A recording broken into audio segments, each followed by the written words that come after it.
শিক্ষার্থীদের মাঝে বিজ্ঞান মনস্ক মন তৈরি করাটা খুব গুরুত্বপূর্ণ একটি বিষয় হয়ে দাঁড়িয়েছে। বিশেষ করে একেবারে ছোটবেলা থেকে তাদের মাঝে কিউরিয়াস মাইন্ড জাগানোটা খুব ইম্পর্টেন্ট। এসব ক্ষেত্রে বিজ্ঞান ভিত্তিক অনেক খেলা, সুডোকু, অনেক কিছুই কিন্তু ব্যবহার করা যেতে পারে। আজকে যদি আপনি আজকের শিশুকে বিজ্ঞান মনস্ক করে গড়ে তোলেন, ভবিষ্যতের জন্য একটি শক্ত ভিত্তি গড়ে তোলা সম্ভব।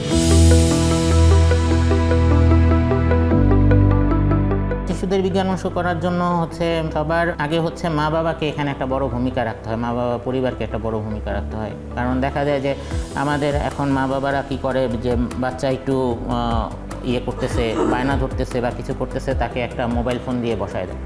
সো মোবাইল ফোনে তার একটা অ্যাডিকশন চলে আসে এবং দেখা যায় যে কার্টুন দেখতে দেখতে সে হয়তো বিভিন্ন অন্য কোনো সাইটে চলে যায় বা অন্য কিছুর প্রতি সে অ্যাট্রাক্টেড হয়ে পড়ে মোবাইলের মাধ্যমে। এই জিনিসগুলো থেকে বের করে আনতে পারা যায় এরকম যদি তাদেরকে সহজলভ্য এরকম কিছু টুলস যদি ছোটোবেলা থেকেই তাদের হাতের কাছে দিয়ে দেওয়া যায় এবং এগুলো যাতে সে ব্যবহার করে, সেই জন্য তাকে যাতে আগ্রহী করে মা বাবা, ঠিক আছে। কারণ মা বাবা যদি দেখা গেলো একটা জিনিস দিল, দেখা গেলো একটা টেলিস্কোপই দিল, তো যখন বাচ্চা আকাশ দেখতে বাইরে যেতে চাচ্ছে, কিন্তু মা বাবাকেও সাথে যেতে হবে। মা বাবা যদি সাথে না যায় তাহলে কিন্তু বাচ্চা আগ্রহ হারায় ফেলবে বা বাচ্চা বিরক্ত হয়ে যাবে।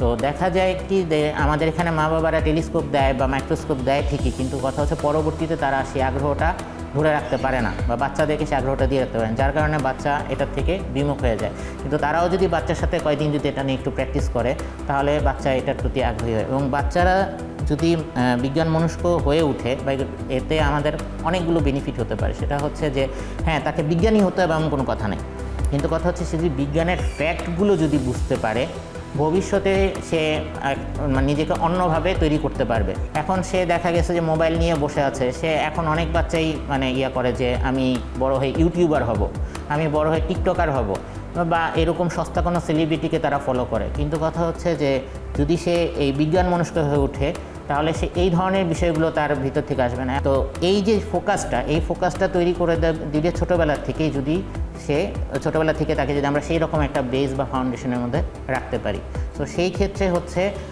এই ধরনের টুলসগুলো এবং সহজলভ্য টুলস, আমার কথা হচ্ছে যে দেখা গেছে যে অনেক টাকা দিয়ে আমি তাকে একটা প্রোডাক্ট এনে দিলাম, ওই টাকা দিয়ে ওই একটা প্রোডাক্ট না এনে দিয়ে আমি ওই টাকা দিয়ে চেষ্টা করব যে তাকে অন্ততপক্ষে 10-12টা প্রোডাক্ট এনে দিতে। এটার ভিতর থেকে যেটা হবে সেটা হচ্ছে যে সে এইগুলোর থেকে কোনটাতে সে ফোকাস করবে এটা বলা যায় না, বাচ্চাই সেটা বুঝে নেবে।